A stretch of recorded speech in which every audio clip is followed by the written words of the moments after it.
Peace, everyone. Welcome to today's live. My name's Errol C. Mango, and I am just a free colored man. I can think for myself, I can speak for myself, and I can pay myself. If that makes me dangerous, so be it. Today, we are live on StreamYard. We are live on my personal LinkedIn page.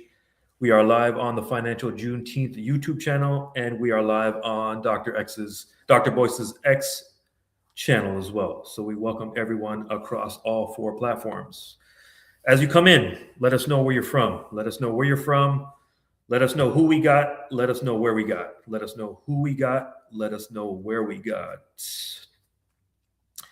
Today, I've got a special guest joining me momentarily. Before I introduce her, I just wanted to run down today's agenda. I'm going to bring up my colleague Aisha. We're going to discuss several topics. We'll see how the conversation goes.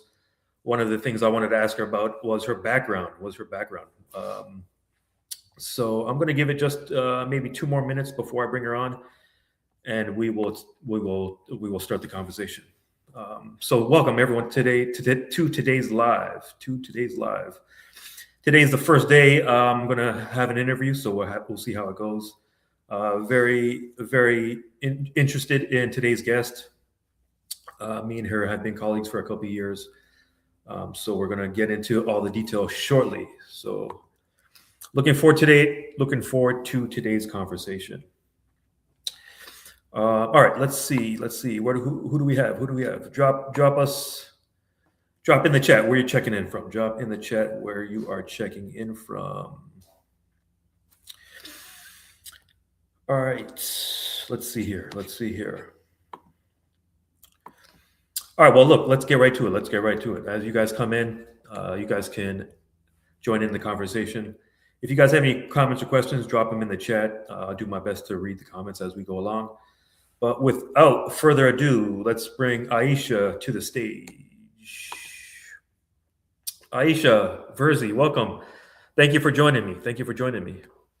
What an honor to be here. Thank you so much for having me, Errol. Thank you so much. Thanks for joining. Look, this is 1 year in the making here, so it's better late than never. Yes, so look, indeed. let's get into the conversation. The first thing I'm very interested in is asking you about your background. Now, when I went to business school back in the day, it was 80% Nigerians that I went to business school with. So I was always very interested in hearing, talking to my fellow classmates. And I remember one girl told me she had a clothing line. Another girl told me she had like a car wash or something. So I was always interested in talking with all these Nigerians because this was all new to me back in the day. So can you tell me about your Nigerian background, a little about how you came up? Absolutely. Thank you so much for the opportunity. And everybody, it's so good to be here. Thank you, Errol. My Nigerian background. Born and raised in Nigeria, and I'm from northern Nigeria. My dad was in the military, in the Air Force. My mom owned her own restaurant. So when I hear about all your classmates that had businesses already, that is truly Nigerian. We're entrepreneur just in spirit. Most people in their families have businesses. That's just how we were raised. Education and have your own business, right? But my dad served in the military. All my life, I was in a military base and went to college back home in university, ABU Zaria. And then from there, I transferred to the United States. I was actually studying business administration there as well before I transferred to the United States to complete my studies. I had a blessed opportunity to come by a sponsored family to come to the United States in 1992 to complete my education. Okay, wow. Now, we know each other. We've been colleagues for a while now, but for anyone that is just now getting to know you, who is Aisha and what does Aisha do? Wow, who is Aisha? I feel like sometimes I say to myself, I've lived like 1,000 lifetimes. And why you say that? That's because being an immigrant, first of all, being raised in a military base, and then also going to school in a military base, going to college back home. growing all my siblings. I have 10 siblings, well, including myself. There's 10 of us. I have 7 brothers and 2 other sisters. So growing in that space with all the personalities, my aunties, uncles, they have businesses. So very dynamic upbringing, right? And then when I finished high school, went to ABU Zaria. I was there for a couple of years before I had a chance to come to the United States to come complete my studies. So came to the United States, but guess what? I was studying, business administration, but I said, I don't want to do that. I want to do something else because my parents are not there to tell me what to do. Because in Nigeria, it's either you're a doctor, you're a lawyer, right? You're an engineer. My brothers have their PhD, one in medicine and one in, in electric engineering. That's how serious they are about education. So I'm like, yes, well, I'm going to do something different. So guess what? I went to study fashion. I said, what are you studying fashion for? What are you going to do with that degree? I said, what? That's what they're thinking. What are you going to do with that degree? I said, well, I'll have a business. And actually, I did very well. I worked in Beverly Hills for many years. I was in the industry for over 11 years with my degree in fashion.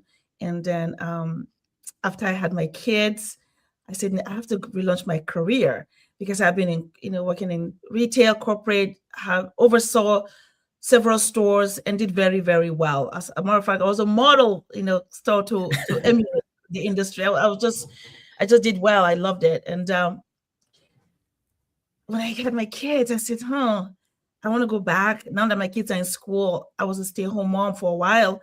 I said, I have to go back. I have to go back to do something because how much more can you have coffee and lunch with your friends? You begin to say, well, I need to do something more.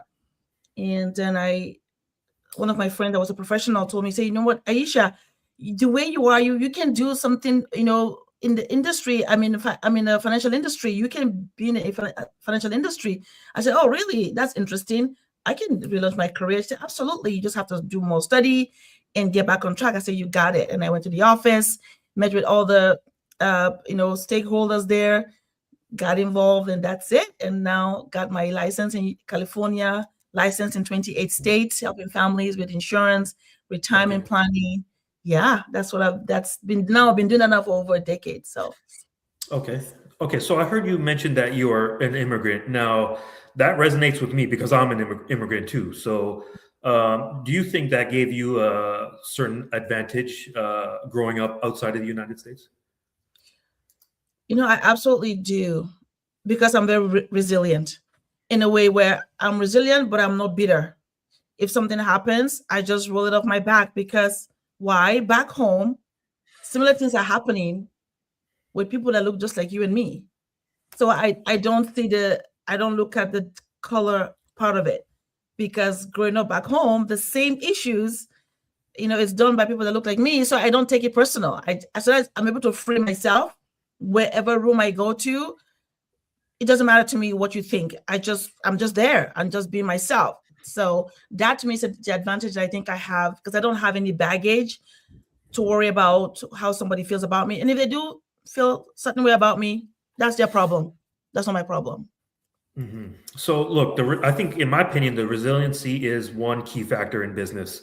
Right? Your first venture may not blow up. Your second venture may not blow up. Maybe your 8th venture will blow up. Do you have the perseverance? Do you have the resiliency to get your ass kicked 7 times and then endure and then win that 8th time? So resiliency is definitely a important factor in business.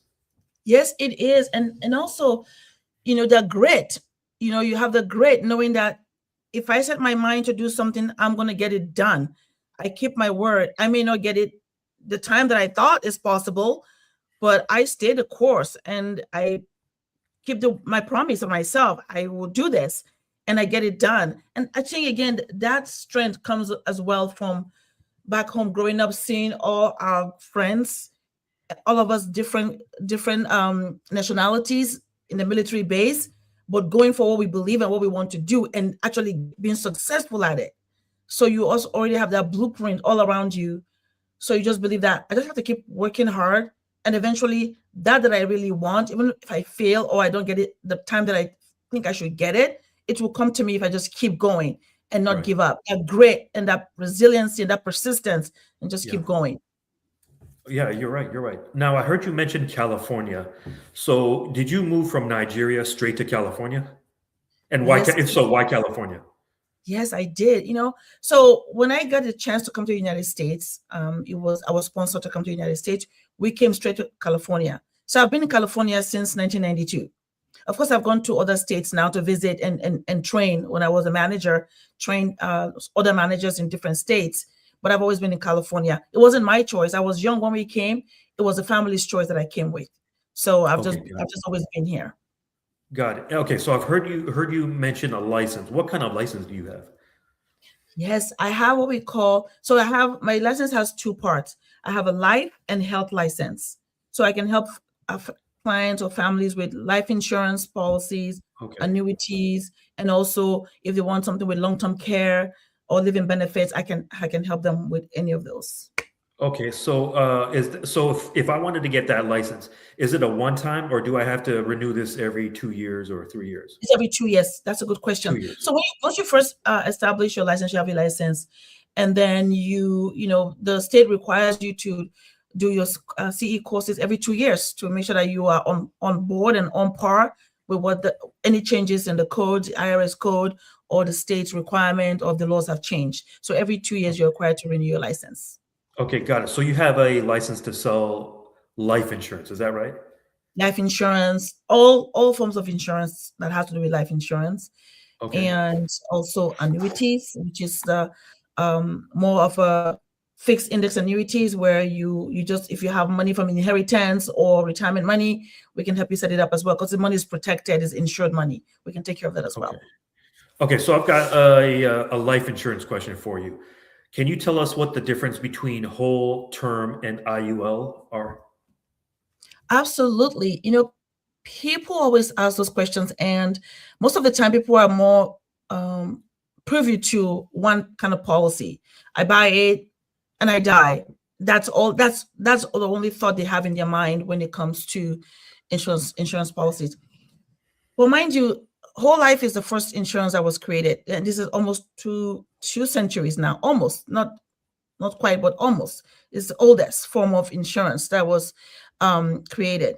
And then term policies became more of the recent, rollout, because people were Okay. saying, well, you buy term, invest a difference. And term life policy, the biggest difference between is if you take in whole life, your entire life, your whole life, that's whole life policy. And then the term policy is term, meaning I'm buying this for a certain term, maybe 10 years, 15, 20, 25, 30 years. And those are usually used for mortgages, or called the dime method, your debt, your income, to cover your income, your mortgage, or education for your children, if you have young Okay. children, right? So it terminates at the end of the time where you needed to protect yourself in your growth stage or accumulation stage. So you use that to mitigate any losses. So you don't worry. So term is used for that, and it's great for that. But your Okay. whole life policy stays with you for the rest of your life. And then we have the IUL. And IUL that is more recent. When I say more recent, doesn't mean it's not been tested. It's been stress tested for many years, because the companies that rolled the IUL out have been in business for over a century. So they know what they're doing. It's not something new. They're not just, oh, wow. No, they know what they're doing, right? So the IUL, the difference is it's an index, right? Sure, so that's what it is, index universal life policy. Yeah. So it married both a term portion and a whole life portion. So it has Okay. flexibility. That's the key. The key is the Got it. flexibility of it. And you say, okay, well, why is it the combination of both? So if you have the funds, you can front load your IUL for, let's say, 5-10 years, and you're done with it. So that's the term part of it, right? So you can front load it for 5-10 years and you're done, but then you own the policy for the rest of your life, right? Okay. So that's a flexibility there. Or you can have an index policy and just pay the target premium and have it paid every year for the rest of your life as well. So it gives you that flexibility. You can term it and you can pay it up and done, right? And done 5-10 years, or you can just have it as a regular whole life policy for the entire life, pay your target premium. Okay. So is it safe to say everyone's in a different situation, right? Everyone's a different life stage, different stage in their career, different age, different circumstances, right? So if I just say I have a 20-year-old and I believe she's going to be self-sufficient by age 30, would a term life be more, would it be better for me instead of an IUL if that's my case? That's a great question. If the whole goal is just to protect that person for that short time, yes. Just like when you have an event for a week, let's say you have everybody coming to that event and you want to protect yourself against any kind of loss, you buy a short-term policy just to protect that event. Same. So if your goal is just to have that policy for that 10 years, but then just remember that once that 10-year lapses, that's it. There's no more policy, there's no more coverage. You've just paid. It's called let's say use it or lose it. Okay. So as long as you're okay with that, that's okay. It means you just want to get a term policy. But there's some people that believe, okay, I want my kid is this age. I have so much money. I want to kind of get them set up for the rest of their life. Then they can pay it up.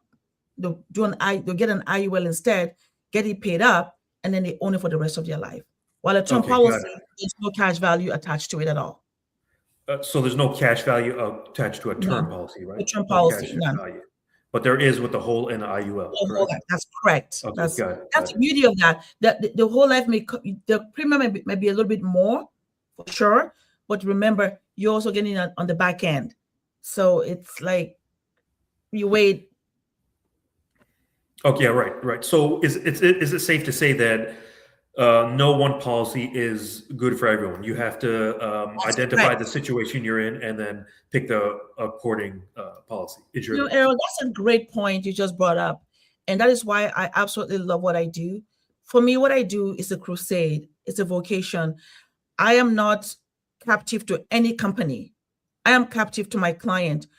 The first thing I do is your financial needs analysis. What is important to you right now? And more importantly as well is, what can you afford, right? What can you afford? So you understand. So I take an educational approach. First, you get educated on all the policies that are available, because there are 5 different types of policies. There's 5 different types of life insurance policy. I explain them all to you. And then we look at your financial needs, where you are, what do you need? And then we give you the appropriate one. But guess what? People don't realize that sometimes as well, because I'm a broker. I am captive to my client, not to the provider, not the company or provider. I can tell them, okay, you know what?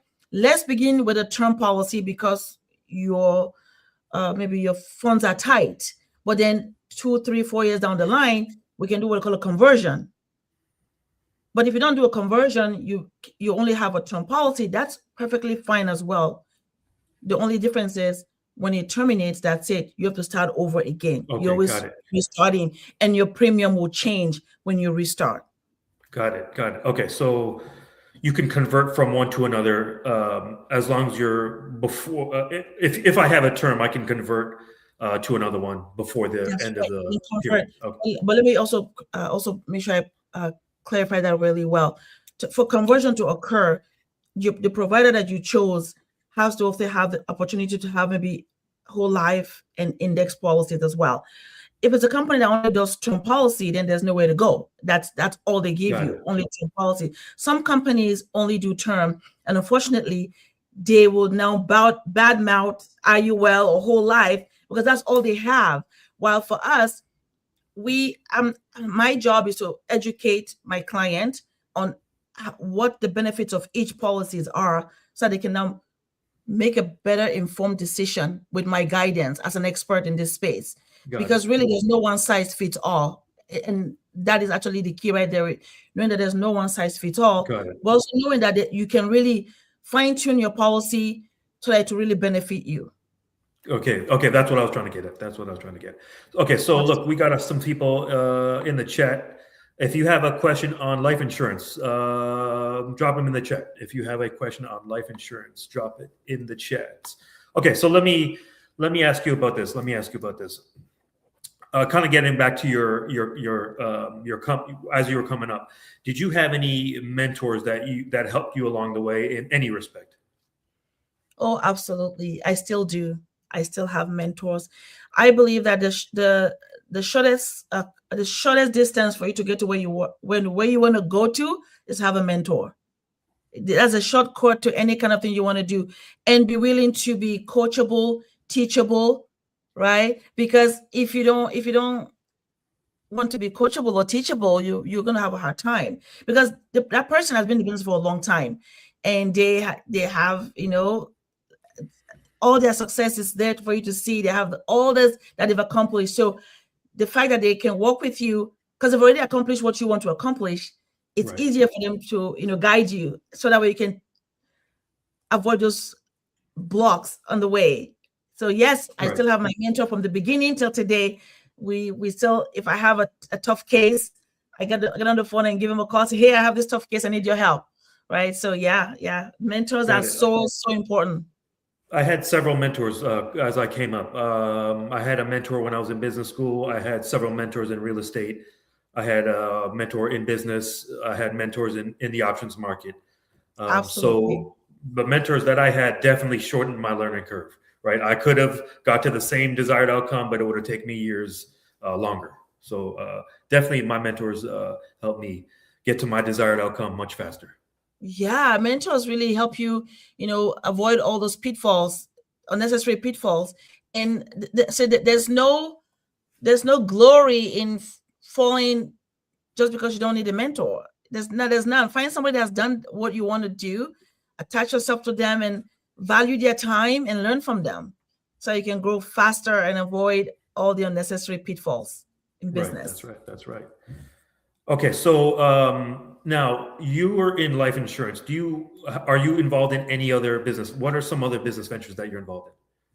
Great question. So what I do with this, my key focus is life insurance, right? And then my other business is my options business, which is my business that I learned that from you, and from, of course, Dr. Boyce, right? So my capital base that I have, the capital base. So I have two businesses. My life insurance business, as in this space, a licensed agent for over 10 years in 28 states, and my options. That's what I do. I try to stay in my lane, because I find that when you try to do too many things, then you don't become specialized in one area. Then you start losing. But I leverage. If I want to be in an industry that I don't want to be there 100%, I leverage. If somebody's in the business, I say, hey, how can we collaborate? Because when we collaborate, then I can either give you clients, whatever, and then we can both gain, right? So that dollar circles around us before it leaves. So collaboration is very important. So I make sure that I collaborate in the places where I know I can't put in all my time. And one of the places is probably real estate. I have friends that are doing real estate. So if I have a client that I can send them to hey, I have this person that is looking to do A, B, C, D, they'll help them. I have friends that have businesses. So we do collaborations, but my focus is my options and my insurance license. Got it. So would you say your options business, is that more efficient? Is that an efficient business venture for any of our viewers? Is the options market? Tell me about your experience in the options market. Oh my goodness, yes. Once I got into that space, that's how I actually met you many years ago when Dr. Boyce was in town in Los Angeles, and you were there, and attending one of his classes there, or one of his events. Once I said, wow, you can make money in the market. I just bought and held, not understanding that I could do more. So I started attending those classes, did so really focused for a whole year, learning about options. And then you were also our mentor. We met with you every Sunday in class, and you helped us understand, the business. And I can tell you this, once I understood it, I really believe that the biggest thing for us to work on is your capital base. Get your capital base and do whatever you can to learn options. And Errol here will teach you. He has his courses. Honestly, learn it. So that way, that's another business. So you can now see how your business is performing. You can make adjustments, call your mentor. Hey, I made this move. They'll guide you as well. That's another way of making business. But of course, you have to have a capital base. But I love what I do in insurance. To me, my business is life-giving. in the insurance space. I've been in the business so long that it's so life giving. I can't stop doing it because it changes lives. But then my options business is also powerful. And I'm working with my son on options. I say, no, we will have the capital base and we'll have freedom to live our life, making our own money every week, however we want to do it. But you need to learn that. So if you're listening to me, I get your capital base together, call Errol, let him help you. Black business help you. Trust me. That's not a business. That's a business. So it is a business. Any business has revenue and expenses. If Yep. your options business has revenue and expenses, it is a business. Any business that has cash in and cash out, that's a business. it's a business. Absolutely. So one thing I heard you mention was doing a lot of things. Now, in one of the mistakes I made when I was coming up with, I was trying to do too many things, right? So I was trying to work the day job, trying to manage my rental properties, trying to side hustle, trying to run my business, trying to go to the gym, trying to meal prep, trying to sleep 8 hours, trying to study my freedom education. And I only had 24 hours. 24 hours wasn't enough for me. So with the options market, one thing I like to do is not do more, but do less. Nowadays, I'm not trying to do anything. I'm not trying to do anything full time besides live. So that's one thing that helped me put me over the top.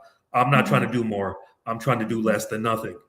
So that's one thing I really like about the options. I sent actually, if you were in the part of the digital A, B, and C a couple weeks ago, and I had a breakout called "Send America to Work." One of the few things I do is I send America to work. I'd rather go live. I love it when you say that. You always laugh. Say, that's Errol. No, it's not playing. I send them to work. I send all the CEOs to work for me. Send them to work. Look, America sent us to work, right? 20, 30, 40 years at a time. Now it's our turn, right? Fair is fair. We went to work 20, 30, 40 years, right? Now it's our turn. Absolutely. New time, new era. Our turn now. Send their ass to work. Fair is fair. Fair is fair. Let's go. Let's go. That's why options are so powerful. Yes, you learn options. And I think sometimes, now that you say that, you streamline what you're doing, because when you do too much, you end up actually driving yourself batty. That's not what you want. You want streamline. Whatever it is that you decide to do, just have it streamlined, and whatever your strengths are, focus on those, and then leverage the rest. Leverage the rest. Yep. What you're good at, master it, master options, and leverage the rest, so you can go live your life. You're right. Go live your life. Just like Errol said, like I've never gone to work for anybody. I just work for myself. I'm an independent contractor. I have a platform that I work with, because you have to have the access to the product. So I work from home. I get my kids from school. There's an event, I have to travel. Literally live your life. That's the best way to organize. Not like you say, my day job, this, that. Sometimes you have to do that for a short time. Yeah. Like you did, Errol. You did that to get your capital base together. That's right. Capital base was solid because you did all of that. And then now you can break away and focus on the one that you say, now this is it. This is my lane. I'm going to do options, and everything else can fall on the wayside. I can leverage that all day long. So absolutely. One thing I noticed during the pandemic, it kind of slowed me down, right? So it forced me to slow down. So during the pandemic, I realized I took an audit of my 24 hours.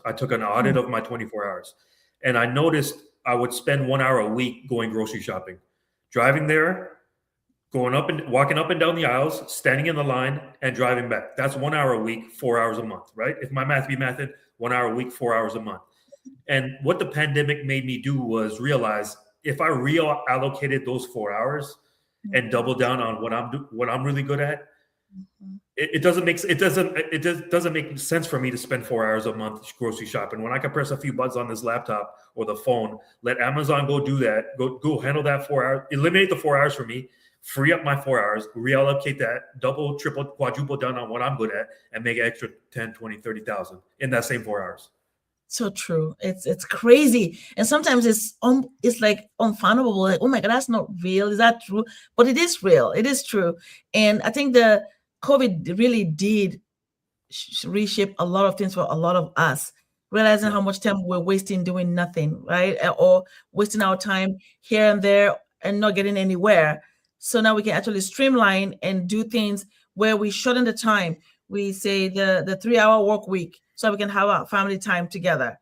So we spend the time, like you said, that 4 hours, I could have been just push a few buttons, order, deliver to my house right there. But for me though, it's funny. I love to do that because I'm always home, right? I work from home. That's true. I'm the reverse. I want to go out. I want to, okay, let's see what's going on. Okay, let's honestly, I was like, oh, I haven't gone out for the past few days. I've always been home. Luckily, I have a bike here. I can go outside. But I actually going out is something that is fun for me now because I don't get to do all of that. Everything is delivered and done. Yes, okay, I need to go to the grocery store today and just go window shopping sometimes. So I still enjoy that. You know, well, women, we love to be chatting with people. Hey, how are you today? So we still do that. So what we're talking about, what we essentially just talked about is outsourcing. So as business owners, we got to outsource. I can't do marketing. I can't do sales. I can't do HR. I can't do finance and accounting. I can't do C-suite. I can't do eight things excellently. I can't do 8 things. I don't want to do 8 things excellently. No.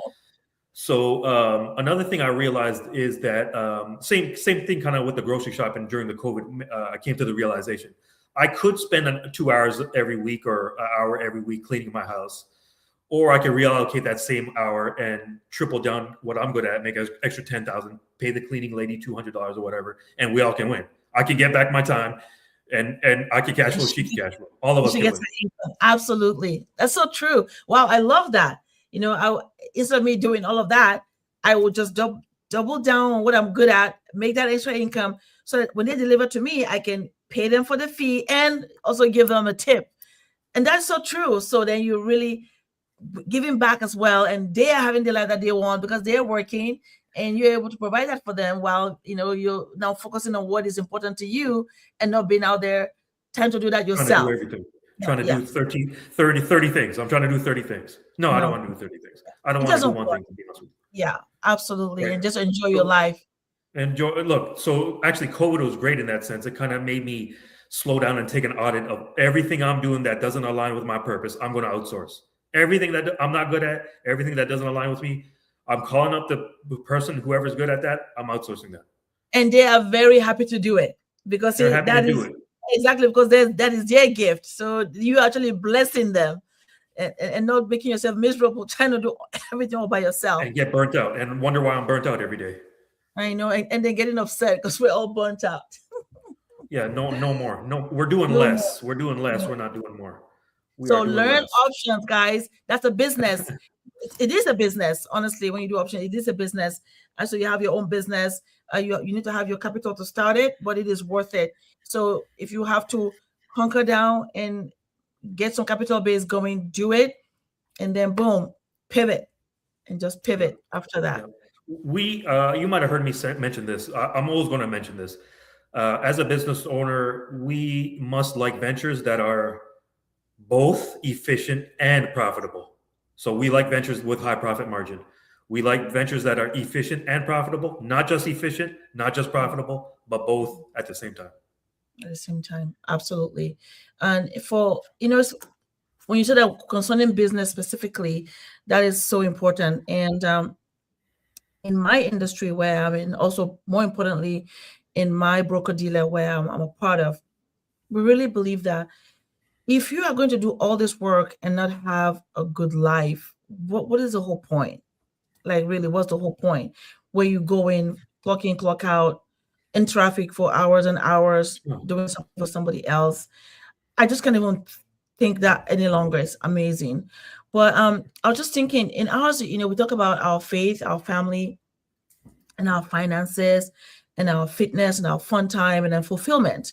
So we call it the fulfillment formula, where your faith is important to you, and your family is important to you, and your finances. That's what we're talking about. Options. You make money that is efficient, and it's also growing, right, in an efficient way, and you're also building that wealth. So we talked about that, and I say that's so true, because if you live your life where you're only just chasing, and you're not actually living your life, that's tough. Fulfillment is so important that whatever you're doing, you find fulfillment in it, so that way you can continue to give your best when you're out there, not stretched, miserable because of, again, too much at once, or having to work for somebody else the entire time. I'm going to say this again. I was going to say, please don't get me wrong. We're not saying work is not important, but really it has a place Not everybody can be an entrepreneur, but I think everybody can be able to learn how to do options with a mentor. I Or believe that. everyone can be a business owner. You don't have to be the chief executive. In You the don't have to business, be you don't. you don't have to work the business every day yourself. You can be an You can investor. leverage. That's right. Leverage all the way and get and not be so boxed in one thought process. So I will actually love this interview we're having right now because people can say, "Oh wow, you can do so many things." Because people think you have to do all by yourself, but you don't. You just find people that are like-minded like you, that are ambitious like you, that have the same shared value like you are, and are very hardworking like you, and just hang with those people. And I bet you're going to be the next successful person in that group. Yep. I always used to break my 24 hours into 8, 8, 8. I would sleep 8. I would work my day job 8. And in that third 8 hours, that was my real work day. I would sleep Mm, 8. I would work my day job 8. And in that third 8 hours is what would separate me over time between, mm. between my previous self. So Yes. in that third 8 hours every day, in that third eight Mm, hours, I would study my freedom education. I would go side hustle. I'd go to the gym, meal prep. I'll try to rest a little bit. So mhm. what will separate me, not just 1 year, not 2 years, not three, the better part of 20 years, that 8 hours is what really helped separate me. What I did in that third 8 hours really helped That's separate me over right. time. That's right. I hope everybody's hearing that. That's so powerful because it's so true. Because sometimes we do need to work to get to the next where we're going to go next. But then is that time, that separator time, like is that 8 hour time, you're 8 to sleep, 8 to work, and then that 8 hour time to do whatever you need to do to then pivot to the next level. Yep. That is the missing piece that people have to say, I have to do that. I don't know the name of this gentleman. He said something. He said he was at a restaurant and that the lady that was serving them, the waitress, was so pleasant, was so nice. But then he stopped and asked her, said, "Do you love what you do?" And she said, "Well, I wish I could make more money, but I do it because I need to make money." And then he said, "How come you're not, after this, spending time, whatever it is that you want to do that to give you that next level? Why aren't you finding that time to do that?" He actually told her that you must Yeah. find the time to do that. Like you said, 8 hours I sleep, 8 hours I do that work, but the other 8 hours I have to do what I need to do. So he told her, I said, you have to do that. You have to find time to now honing your skills, whatever it is, and then do it. Because you say you're just doing this to get money. That's it. You have to find a way to go to that next space that you want to be so you can have a fulfilled life. And he said Definitely. she was so grateful that because nobody had ever talked to her like that, that you need to do that 8 hours, learn something, learn your skill, Mhm. and master what you want to do with just extra time. Yeah. Definitely, definitely. So let me ask you about investing.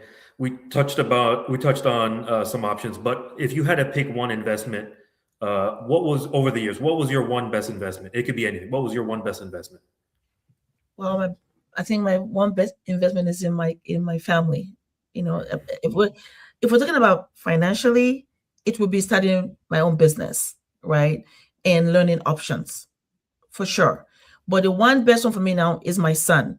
You met my son. I think he came briefly because knowing what I know now, I realize that he can be set up more sooner and avoid any of those nonsense, any of them. There's no need for any of those nonsense. So that's my biggest investment. I'm spending time with him, teaching him all that I know so he can learn now at the age of 18. He, trust me, knows more than a lot of people because we say, no, you need to know that now.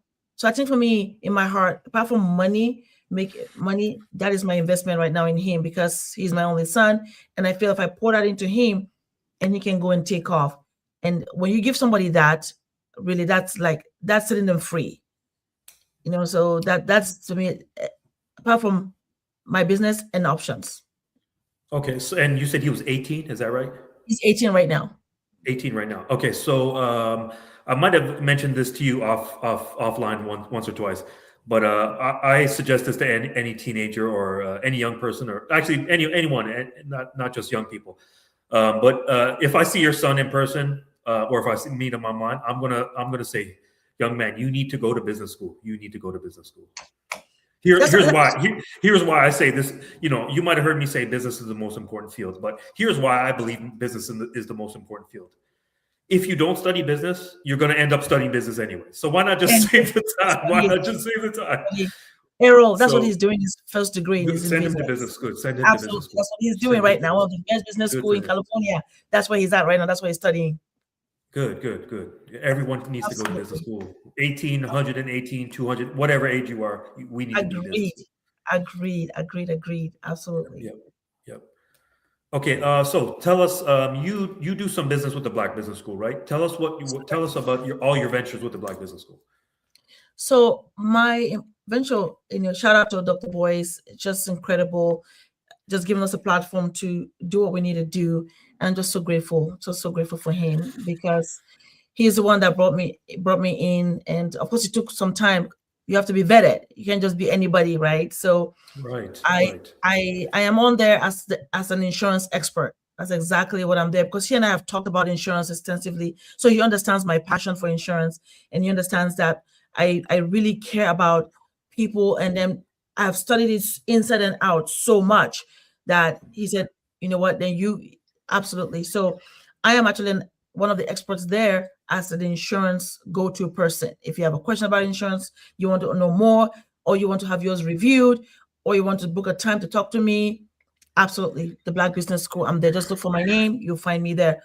And he was also so great. Him and Tiara, we decided to launch a new segment called Rise, because in all of my experience in the field, sitting down with families, kneecap to kneecap on their kitchen table, discussing their finances, because we want to provide service for middle America that nobody wants to help, because most of the advisors only want to talk to people that have $250,000 in their account or more, right? So we want to help those that are in the middle that nobody will help them. So in my entire time in the field, learning about my business and growing my business, one overarching continuity that I always see that is always the same is people that have real estate, people that have insurance, people that have stocks, people that have entrepreneurs always do better.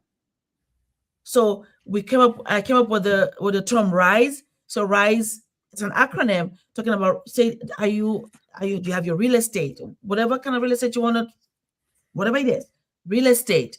And are you properly insured? Because sometimes as well in your ventures, if you don't have the proper insurance, you might end up losing everything, right? So the insurance piece, and then the stock market, stock options, owning stocks, some of them are for long-term holding, yes. And then entrepreneurship, like we talk about business, having your own business.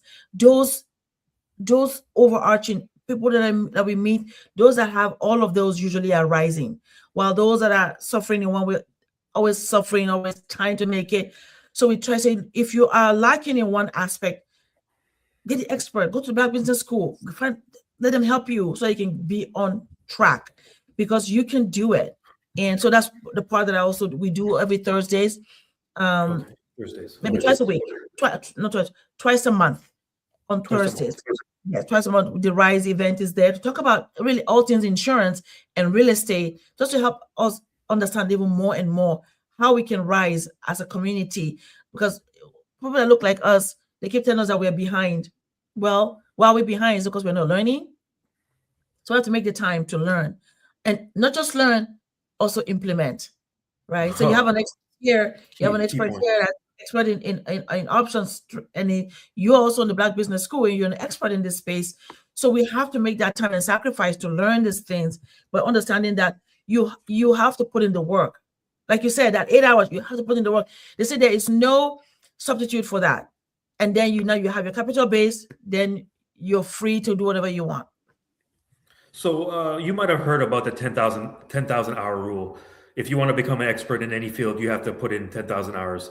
So if you had to approximate how many hours you dedicated over the years towards studying insurance, what would that be? How many hours do you think? Way over 10,000? Absolutely.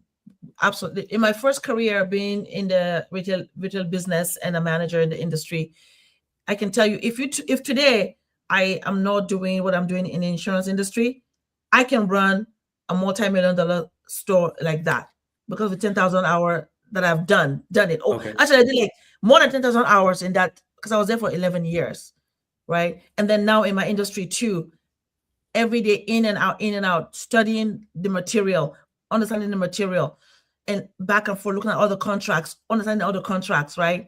Oh yeah, I can do it in my sleep, because again, you master it. And mastering that is so important, because if you don't have mastery, then you can't really do much. I may not be eloquent of speech, but I know what I know. And what the things that I don't know, I know who knows it. I know who to call to get the answer, right? But absolutely master it. 10,000 hours. Oh yes, I've done that maybe 3 times over on Okay. on each So, side. so if you want to become a subject matter expert in any field, how can we become a master? What are some things we can do to become a master in any field? That's a great question. First of all, you find out what you're good at, because all of us have natural skills. Every single one of us, God has given us a gift that belongs to us. Yep. Find out what that is. And then I bet you there's somebody that has already done it before you. There's somebody out there that's done that before you.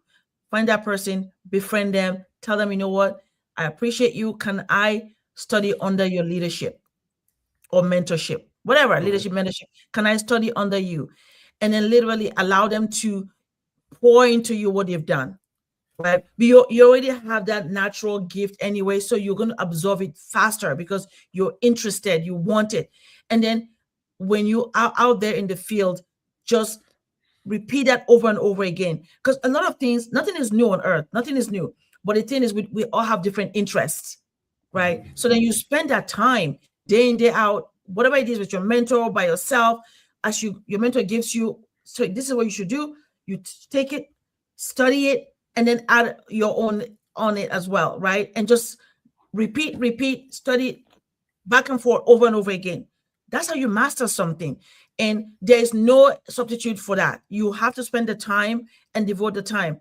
If you're meant to say, I need to spend time with you 1 hour today or 3 hours, you are there taking notes, listening, and then going back and studying, reread, practice, so I can be good at what it is that God has called you to do, because we do have it. And when you find it, man, it's amazing. So even in your sleep, somebody calls you, you're ready. You're always ready, because you Right. did the work, so you're ready. Got it. So look, we can first identify skill sets that we have. Second step would be Yes, to get with a mentor, absolutely. and then third step is the repetitions. Repetition, man. Repetition. Mastery comes with repetition. If you don't repeat it, you cannot master it. Got it. Right. Got it. So That's I'm a numbers guy, right? I'm a mathematician by trade, so I'm always thinking numbers, right? So I break my 24. If you have 20, we all have 24 hours a day, right? So if you take 1 hour out of the 24, that's about 4% of your time, right? 4% of your time. If you take 1 hour out of the 24, that's 4%, about 4% of your time. So every day that would go by, I would dedicate 1 hour to my freedom education. I would study my freedom education 1 hour. If I worked that day job and I gave the other man 8 hours of my life, I would have to give at least 4% of my time, 1 hour a day of my 24, to study my freedom education. And as the months and the years and the decades went by, that's how essentially that hour snowballed over time, right? So absolutely. And then those hours compound. right. As they compound, your knowledge compounds, it compounds and compounds, and before you know it, you're like, wow, can't believe I know this much. So 4%, that's the key number for today. 4%, 1 out of 24. 1 hour dedicated, focused out of every 24 hours. Over 3 months, 6 months, 12 months, 60 months, you can become an expert. That's right. Just become, like you said, that 1 hour. Just focus on that. Your growth and your development is so important, and it's worth it. It is worth it. And again, remember, you know the gift that God has given you. But sometimes people say, "Oh well, I can do things that are my passion." And I also understand that. But at the same time, too, your passion can become a business if you know how to find the right people to help you, like Dr. Lene. She can help you brand your brilliance, right? And if you want if you have something that you want to put out there, trust me, go to Black Business School. There's so many experts that can help you. Yep, great point. Even like you said a minute ago, all of us have some natural skills, right? So identifying those skills is one thing, but monetizing those skills is something completely different. So right. Not only we want to identify what skills we have, but we want to monetize those skills as well. Monetize it.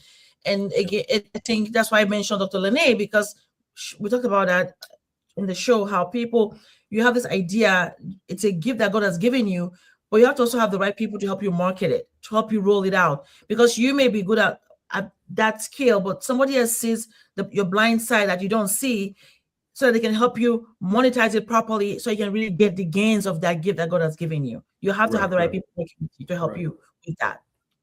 Good. Yeah, good point. Good point. Anyone have any questions or comments? Drop them in the chat. Any comments or questions for myself or Aisha? Now's the time. Now's the time. If you guys have any feedback, anything you guys want to discuss. There was one, if you don't mind, that came up earlier on. It's about, are you saying that Americans are not resilient? No, I'm not saying that at all. No, I know, don't like that. I don't know why people always take like very offense right away. Like, no, when I say resilient, it just means I came to this country and I don't have my family with me, and I just worked hard and I was resilient. Anybody can be resilient. It's not only for one group of people, but it's just that when I came here, I was resilient. So Americans are resilient. Absolutely, they are. But if I take you to, as an American, if I take you to Nigeria, will you be resilient? Now that's the question, right? You reverse the roles, right? Exactly. So that's the thing. So I come here, and so that's why I say I was resilient. Not because Americans are not resilient, but they're in their hometown. If I took you to Nigeria and dropped you off there, would you be resilient? Right. So now that's where the rubber meets the road. So look, let me comment on that. Resiliency is independent of your nationality. That's right. You could be from the moon, from Mars, from Pluto, from Earth, from Saturn. It don't really matter where you're from. Either you have the juice or you don't have the juice. That's right. Either you got that interior drive, internal drive, or you don't have that interior drive. So whether true. You're from Pluto or wherever, Africa, Asia, South America, wherever, you got that juice or you don't got the juice. Any comments or questions, drop them in the chat. Okay, so while we wait for any more comments or questions in the chat, what are some skills any business owner needs? What are some common business skills business owner needs? That's a great question. The skill that you need is communication. You have to be able to communicate to your clients, if you have a staff, to your staff, and also be able to almost foresee things before they even happen. You have to be able to think steps ahead, as to be successful. You have to be able to do that, and then also you have to be able to be flexible and bend if you need to, because perfection doesn't really get you anywhere if you don't allow others to help you. Right? Be willing to allow others to help you, and teachable and coachable if you need to be in a space where you're not very strong. Otherwise, you find yourself spinning your wheels over and over again. But communication is very important. Communication, being able to see steps ahead of the game, and be bendable, be flexible as you're building a business or growing yourself. Be flexible, because it allows you to enjoy the journey. Right. But and then you got to put in the time. You have to put in the time. So I'm sorry to go ahead. Time? No worries. Yes, time. No worries. No worries. Okay, so here's the list. I was writing down the list as you were speaking. Here's the answer to what skills we need as business owners. We need to be good communicators. We have to have foresight. We have to be able to adapt, right? Technology changes, business change, laws change. We have to be able to adapt. We have to be coachable. We have to be good time managers. We have to manage time as well. Absolutely. We have to manage time well, and I'll throw in, we have to be able to make decisions. We have to be good decision makers.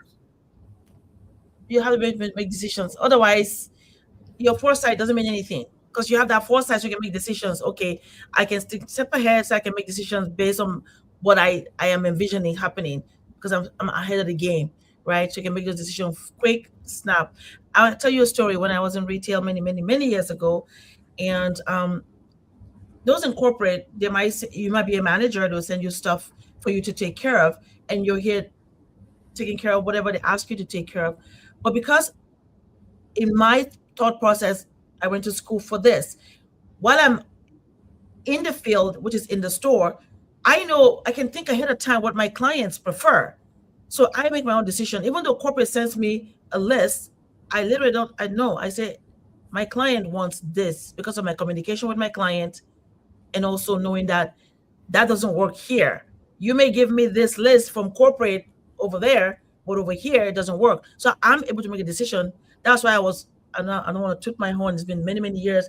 I was one of the best managers in the entire West Coast because I make on my own. I make my own decisions. I don't wait for Yeah, corporate to tell me what to do because I know what works and what doesn't work in my space.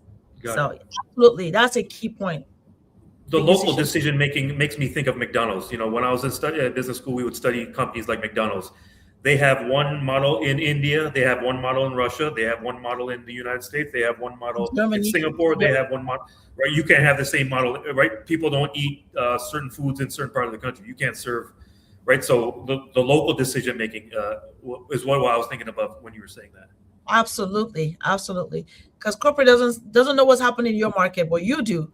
But you have to be Right. confident in your own decision making process to make those decisions, and again make the gains, and they see the gains because of your decision making process. Like, wow, that was amazing. Got it. Got it. So, do you have any advice for any aspiring entrepreneur? Yes, entrepreneurship is so important, guys. To rise, the segment we have or show, real estate, insurance, stock market, entrepreneurship is so important. And you don't have to be the CEO of the business. You can partner with other people. I truly believe in collaboration. For us to do well as a community, we have to be willing to collaborate with others and trust that they have the training in that space. Like, I'll give an example. If I need to do anything that has to do with options, I am not very vast at it. I have learned as much as I can, and I can execute my own plans. But if I want to go to the next level, I know who to reach out to, because I am not too proud to say, Errol, I need help here.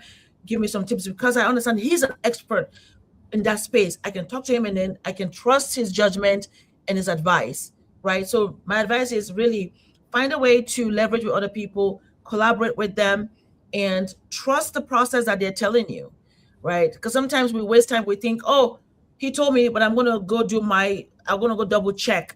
Me as an expert, I don't do that. I know who. That's why you have to trust people that you work with. You already know who they are. You've already vetted them already. They tell you what to do. Just execute Got and it. not waste time. Because I really believe in that. Wasting time doesn't really help you. And don't try to be the doctor, the engineer, the lawyer. No, no, no, no. Specialize. Yeah, yeah.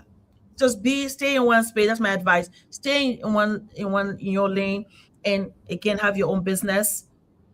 Options a great one. I will keep saying options a great one, and then leverage the rest. Leverage the rest. And I said leverage the rest because, guys, I am also looking for great people in different states that want to do what I do as a business owner, because I can't do all by myself. I can't. You have 10 clients, you're one person, right? But if I have, because I'm licensed in so many states and people come from different states, I'm helping clients. If I have experts in that state, I will just say, hey, look, take care of this client. That's your client, right? Because we can all help each other out. If what I'm doing in the Black Business School interests you in any way, you want to learn more about, the financial industry and more specifically insurance industry, talk to me. I can help you, and I'm always open, looking for great people that we can partner together and grow together and keep that capital base getting bigger and bigger, so we can make more money in our options. so, so how can people contact you? What's the best way to contact you? I see your website there. What are some? Yes, Is that the best way? yes, yes. The best way is, if you just go to Black Business School, you just look for Aisha Virzi. I'm there. But my website, that my name, aishavirzi.com. My phone number is there. My calendar is there. So you can meet me. You can reach out to me there. Just send me an email through there anytime. I am here to help anyone that needs my help. Great, great. Okay, cool, cool. All right. Any other final comments or questions for myself or Aisha? Drop them in the chat before we wrap. Anything else you'd like to discuss? We got some, we got some viewers. Anything you want to discuss? I've been asking the question. Is there anything you want to ask or anything you want to discuss? Yes. I just want to ask. I know you've been, you were in real estate, because I think about you when I talk to you. I think about where you are now and how you got here, because I've heard your stories over and over again. But I want you to please just remind the audience that a capital base is very important. Without a capital base, it's all wishful thinking, because Yeah. you did the hard work. Like you say, you went to that 8 hour, you did it, and then you raise a capital base so you can free yourself from those. Can you please talk about that a little bit so that they Yeah. can hear? Traditionally, our way of thinking is to work for the capital base, right? But nowadays, we send the capital base to work. So yesterday we were working for the capital base. Today the capital base works for us.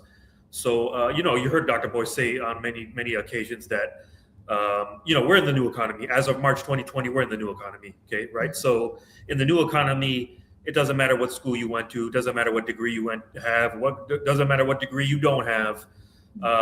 Doesn't what really matters in the new economy is skills. So once we have that capital base, we can send the capital base to work. We deploy the capital base.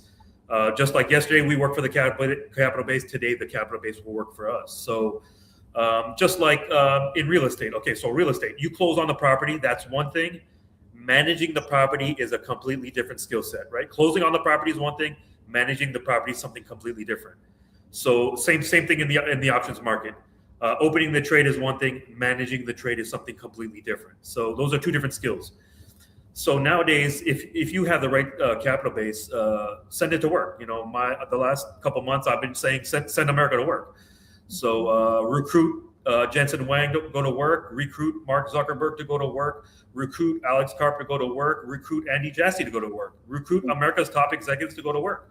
They sent your ass to work, send their ass right back to work. That's fair, right? America's about fairness, allegedly, right? So the capital base is the new degree. The capital base is the new master's degree. The capital base is the new PhD degree. Okay, no more labor. We like ownership. No more labor. We prefer living. Okay, no more labor. We prefer ownership. I'm way better at ownership than I am labor. I'm a two-time unqualified employee, right? HR looked me dead in my eye twice in the last 8 or 9 years and told me I was unqualified, and I thank them every day for that. Sometimes that's what you need, right? And you think I'm like, that was exactly what I needed. That was exactly what I needed. I needed them to tell me I was unqualified because that just turned me up. That's all I need. All you need to tell me is one time. And that's it. Nowadays, they can come work for us. Nowadays, HR does not check our qualifications. HR does not check our qualifications. We check HR's qualifications. Okay, it's our turn now. We send their ass to work the same way, with the same energy, with the same frequency, with the same frequency, same energy, same urgency. We're sending their ass to work. That fair is fair. Okay, so if you got that capital base, send that shit to work. Go live. Fair is fair. Honestly, capital base is so important, and do what you need to do to get that capital base going. And collapse the time, get that capital base. Yep. Get those other CEOs to do the work for you, so that you can just live your life. So that just like the way they live, you can live your life the same way too, right? So absolutely, I agree. They're better laborers than we are. They're way better laborers than we are. Let them go specialize in labor. We'll specialize in ownership. And that's right. That's right. And one more thing I was going to add, because you asked me what I was going to say is, listening to you and learning from you and Dr. Boy is so amazing. One thing I'm going to encourage everyone also listening to do is get that book, The 10 Commandments of Black Economic Power. If you're doubting yourself, you're not sure what to do, that really tells you what is important, how to kind of have this, values set in place that will guide you through your entire journey. Because sometimes we don't have the example, right? We don't have the example. We haven't seen the example.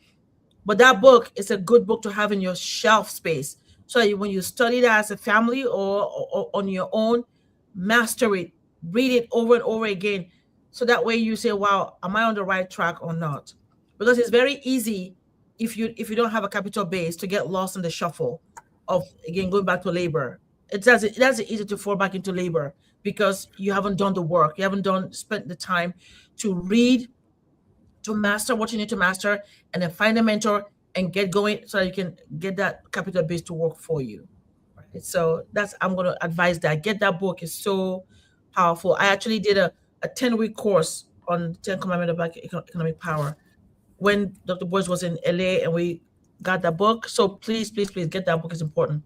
And of course, I know I'm trying to plug my friend here because I know what he's so good because he was my mentor. Eros was my mentor in our class, and I got to work. I just Send America to work. funny. But yeah, so so we get to work.